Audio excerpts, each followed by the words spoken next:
अगर मैं आपसे ये कहूं, आप किसी को भी, चाहे अपने बॉस को, अपने क्रश को, या अपने उस जिद्दी दोस्त को जो आपकी बात कभी नहीं मानता, अपनी बात मनवाने में और सोचने में मजबूर कर सकते हैं, तो क्या आप मानेंगे? मैं आज आपके साथ 5 ऐसी ट्रिक शेयर करूंगा जिससे कि आप ये चीज कर सकते हैं, और ये दुनिया के होशियार लोग इस्तेमाल करते हैं। सो आइए सबसे पहले हम जानते हैं नंबर 1, द मिरर इफेक्ट। लोग उन्हीं को पसंद करते हैं जो उनके जैसे होते हैं। क्या आपने कभी गौर करा है कि जो व्यक्ति आपकी तरह बात करता है, आपकी जैसे उसके हाव भाव होते हैं, आपकी जैसे उसकी वाइब होती है, तो आप उस पर ज्यादा ट्रस्ट करते हैं। अब आप अपने फ्रेंड सर्कल में ही देखिए, जो भी फ्रेंड सर्कल है आपका, उस पे आपका बेस्ट फ्रेंड वही होगा जिससे कि आपकी और उसकी सोच मैच करती होगी, आप दोनों की एनर्जी और वाइब जरूर मैच करती होगी। तो आपको इसको इस्तेमाल कैसे करना है? नेक्स्ट टाइम आप किसी व्यक्ति से मिले तो आपको क्या ध्यान रखना है? उसके बात करने के तरीके को, उसके हाव भाव को, उसकी एनर्जी को आपको नोटिस करना है, और बिना उसके पता लगे उसको हल्का सा कॉपी करना है। इससे होगा क्या कि उस व्यक्ति को लगेगा कि आप उनके जैसे ही हो, और वो आप पे ट्रस्ट करेगा और आपको ज्यादा वैल्यू देगा। तो आप इसको इस्तेमाल करें और फिर मुझे कमेंट सेक्शन में बताएं कि आपका ये यूजफुल रहा, ये ट्रिक आपकी यूजफुल रही या नहीं। सेकंड है द नेम ट्रिक। देखिए, हमारे दिमाग को एक चीज जो कि बहुत ज्यादा पसंद होती है वो होता है हमारे खुद का नाम। अब बेसिकली होता क्या है कि आपने देखा होगा कि जब आप सोते हो तो सोते हुए अगर आपका कोई नाम लेता है तब भी क्या है, आप एकदम से उठ जाते हो। सेम एज इट इज जब हम स्कूल में थे, मान के चलते कि मैम क्या पढ़ा रही है तो आपको नहीं पता, आपका ध्यान नहीं है मैम की तरफ, लेकिन एकदम से जब मैम आपका नाम बोलती है तो क्या होता है, आप बिल्कुल एकदम अटेंशन में आ जाते हो। तो यही है नाम का जादू। तो बेसिकली होता क्या है कि जब हम किसी का नाम लेते हैं तो वो अटेंशन देता है आपकी बातों पे, फोकस करता है आप पे। तो नेक्स्ट टाइम आप किसी से अगर बात करो तो 2 3 4 बार आप उसका नाम लो, जिससे कि उसका अटेंशन आपकी तरफ होगा और वो आपको ज्यादा वैल्यू देगा। तीसरा है the door in the face technique.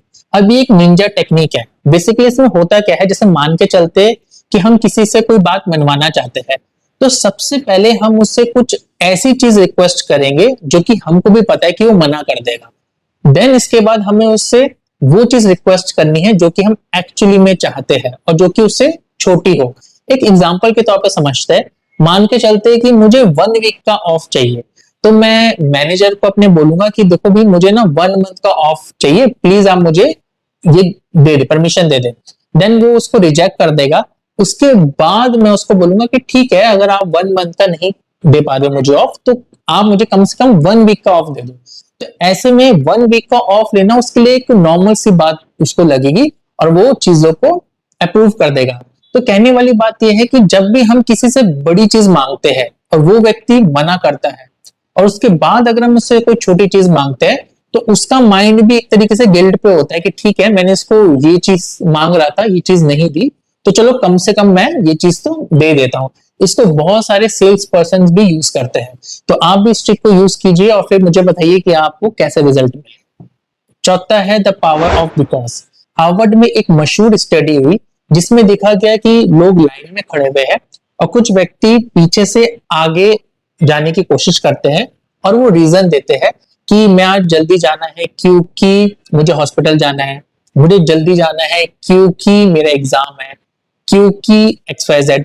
तो होता क्या है कि उन लोगों को 94% बार लोगों ने उनको आगे जाने दिया। वहीं जो व्यक्ति आगे जा रहे हैं और उन्होंने कोई रीजन नहीं दिया, 60 लोग ही, मतलब 60% ही लोग जो है वो आगे जा पाए।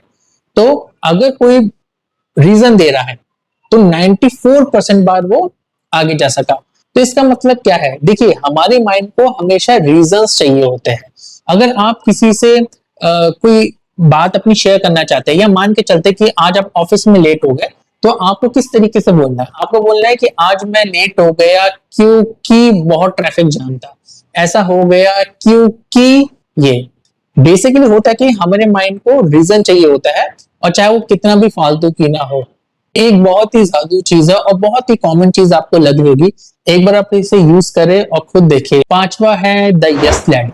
देखिए, अगर आप किसी से बड़ा हाँ सुनना चाहते हैं तो सबसे पहले उसे छोटे छोटे छोटे हाँ बुलवाए, जिससे कि उसका माइंड जो है बड़ा हाँ बोलने के लिए प्रिपेयर होगा। एक एग्जाम्पल के तौर पे समझते हैं, मान के चलते कि मुझे अपना यूट्यूब कोर्स सेल करना है एक स्टूडेंट को जो कि चाहता भी है यूट्यूब कोर्स लेना, बट वो कंफ्यूज है कि वो ले या ना ले। तो मैं उसे अब कैसे क्वेश्चन पुट ऑन करूंगा? मैं कहूंगा क्या आप अपना यूट्यूब चैनल स्टार्ट करना चाहते हैं? वो कहेगा यस। क्या आप उसको जल्दी से जल्दी मोनेटाइज करना चाहते हैं? यस। क्या आप इस फेमस यूट्यूबर बनना चाहते हैं? यस। तो क्या ये सारी ट्रिक आप ऐसे कोर्स में सीखना चाहते हैं जो कि कम से कम प्राइस में आपको ये सारी चीजें बताए? तो ऐसे में बहुत ज्यादा चांसेस होते हैं कि वो उसको यस में जवाब दे। तो आपको भी यही करना है। अगर आपको कोई बड़ा हाँ सुनना है तो आपको डायरेक्ट उस चीज में नहीं आना चाहिए, आपको सबसे पहले छोटे छोटे छोटे हाँ बुलवाना चाहिए एंड देन उस हाँ में आना चाहिए जो कि आप चाहते हैं। तो इस ट्रिक का आप यूज कीजिए, मुझे यकीन है कि ये कहीं ना कहीं आपको बहुत काम आएगा। सो ये 5 ट्रिक थी जो कि शेयर की मैंने आपके साथ। मुझे बिलीव है कि ये आपको वीडियो यूजफुल लगी होगी और ये वीडियो आप उन दोस्तों के साथ शेयर करें जो कि आपको लगता है कि उन दोस्तों को जरूरत है इन 5 माइंड ट्रिक्स की। सो अगर आपको वीडियो पसंद आया है तो वीडियो को लाइक करें, सब्सक्राइब करें और शेयर करें। Thank you very much.